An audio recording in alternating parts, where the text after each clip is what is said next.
수많은 하객들 앞에서 영원한 사랑을 맹세한 두 사람. 신부를 사랑하는 만큼 고개를 숙여달라는 요구에 신랑은 바닥에 납작 엎드리기까지 했는데요. 그 마음을 증명이라도 하듯이 신랑은 결혼식을 하기 전부터 경제권을 모두 신부에게 넘겨준 상태였습니다. 그런데 약 1년이 지나서 신부는 더 이상 함께 살고 싶지 않다며 집을 나가버렸다고 하는데요. 대체 무슨 일이 있었던 걸까요?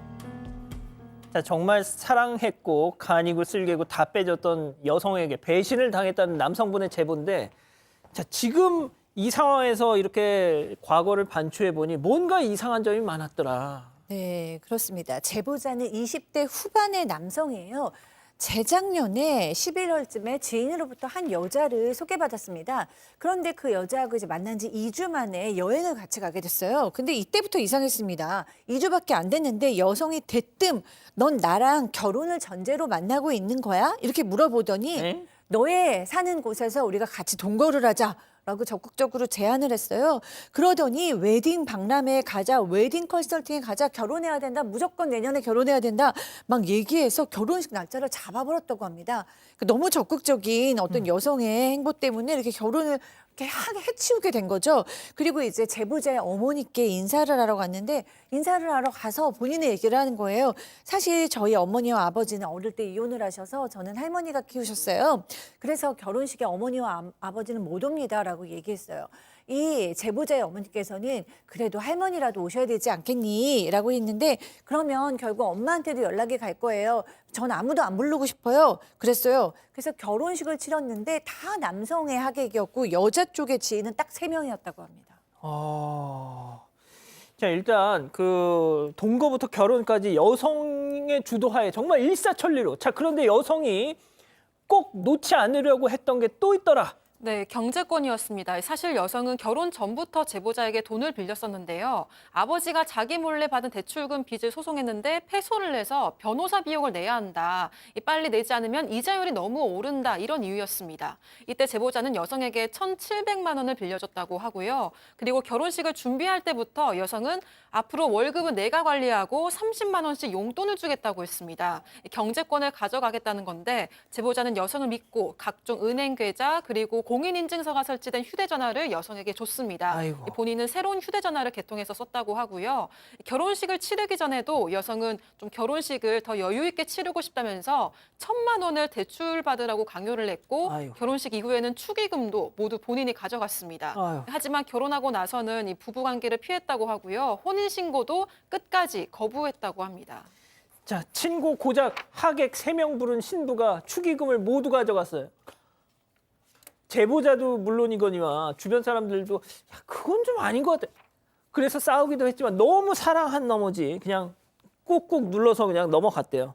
자, 그런데 어떤 사건을 계기로 갈등이 팍 폭발하면서 여성이 결국 집을 나갔습니다. 자, 그 이후 충격적인 사실을 알게 됐다는 건데요. 들어보시죠. 임신이 됐다 해가지고 그때부터 이제 싸움이 일어나기 시작했거든요. 나는 애 뭐 키우겠다, 애를 지우겠다. 처음에는 애를 지우지 말라고 계속 말했었는데 이틀 있다가 애를 지워버린 거예요. 결국은 그러고 나서 이제 헤어지게 됐거든요.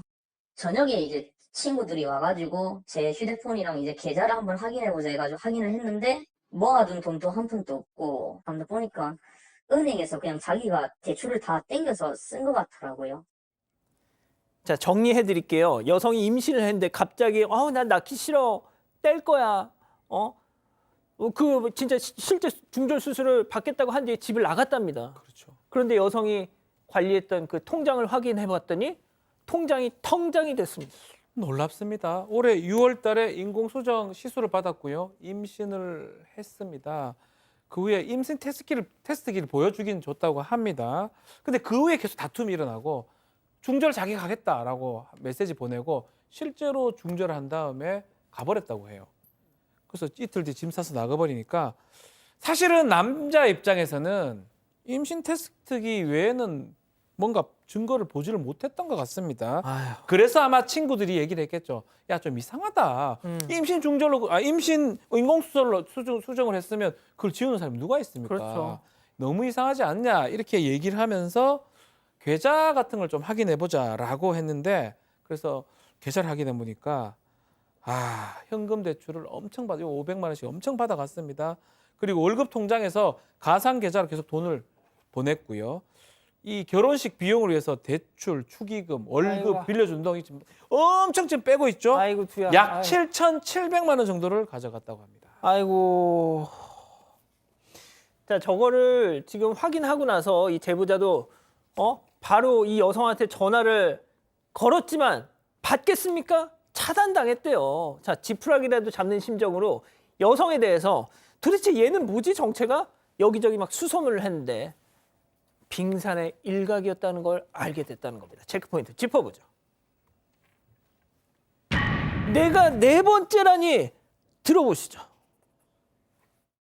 이 직거래하고 시작된 게 저부터 시작된 것 같거든요. 일단 뭐 버는 거는 다 갖다 바쳤고요. 가스라이팅을 너무 심하게 해가지고 사람을 막 미치게 만들거든요. 그래서 그런 게 싫으니까 계속 갖다 바치고.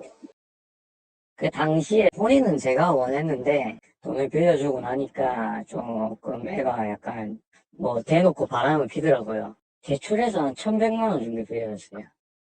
통장이고 뭐고 뭐 오만 것을 모든 것을 한테 맡겼어요. 전화기를. 근데 우리 애 말은 한 2천만 원 정도 피해를 봤다 하더라고. 해먹었다 하더라고. 완전히 10원짜리 하나 없이 탈탈탈 다 털어먹었어요. 10원짜리 하나 안 남겨놓고. 근데 우리 애는 그게 전 재산인데. 자, 지금 나간 싱크 제보자인 전 남편이 있었고요. 전 남친이 있었고요. 전 남친의 부모 있었고요. 또 다른 전 남친의 부모가 있었습니다. 자, 그러니까 계산을 해봤더니 제보자가 네 번째라는 겁니다. 자, 파악한 게 일단 이 정도지 더 어떻게 취재를 해보면 더 많은 피해자가 있을 수 있다. 그렇습니다. 양파 껍질처럼 가스로 계속 나올 수가 있는 건데요. 첫 번째 남성, 이 남성은 이제 해당 여성이 20대 때 혼인 신고한 전 남편인 겁니다. 이 남편인데 이 남편이 이제 군대 가면서 결혼 생활은 3개월밖에 안 됐는데 군대 가기 전에 아마 신용카드를 줬던 것 같아요. 쓰라고 했더니 실제 이 여성이 이제 바람을 피워가지고 이혼했다고 이 남성은 주장하고 있는데 신용카드를 확인해 봤더니 미납 금액이 600에서 700만 원 정도가 됐고 휴대폰 내용 그 요금도 200만 원 가량 밀려 있었다고 합니다. 그리고 두 번째 남성 같은 경우에는 2019년도에 데이트 앱으로 사귄 남성이었는데 전 남친이죠. 이 남성도 여성과 결혼을 원했는데 한 1,100만 원 정도를 빌려줬는데 받지도 못했고요. 남성 주장에 따르면 이 여성이 사기 전과도 있다. 전 남친 만나는 전력도 있고 그리고 그랬는데 1,100만 원 받으려고 그랬더니 이 여성이 파산 신청을 해버렸기 때문에 돈을 받지 못했죠. 그러니까 이런 식으로 해가지고 이 여성이 어느 많은 남자를 여러 명 했을 것 같은데 계속 확인해 보면은 양파 껍질 까듯이 계속 나올 거라고 생각이 듭니다. 아까 그 CG 잠깐만요. 이거 됐고요. 그 CG 다시 한 번만 좀 보여주세요. 예. 아, 이걸 보니까 이 제보자분이 금액 피해가 제일 많습니다. 자, 그런데 저기서 지금 세 번째 남성분은 본인도 모르게 환승을 당했다고요? 네, 맞습니다. 이 여성은 제보자 어머니에게 할머니와 같이 살았다고 밝혔는데요. 알고 보니까 진짜 할머니가 아니고 전 남자친구, 그러니까 세 번째 남성의 어머니였습니다. 이 남성도 휴대전화를 여성에게 맡겼다고 하고요. 여성이 2천만 원 정도 이렇게 가져갔다고 합니다. 그런데 이 여성은 남자친구와 사정상 떨어져 있어야 하는 상황이 됐는데요. 남자친구가 없음에도 그 어머니의 집에서 같이 계속 동거를 했다고 합니다. 그리고 네 번째 남성에게는 자신의 할머니라고 이렇게 얘기를 하면서 거짓말을 하고 속인 거였습니다. 그리고 남성과 한동안 지속적으로 연락을 하다가 제보자로 환승을 했던 거라고 합니다.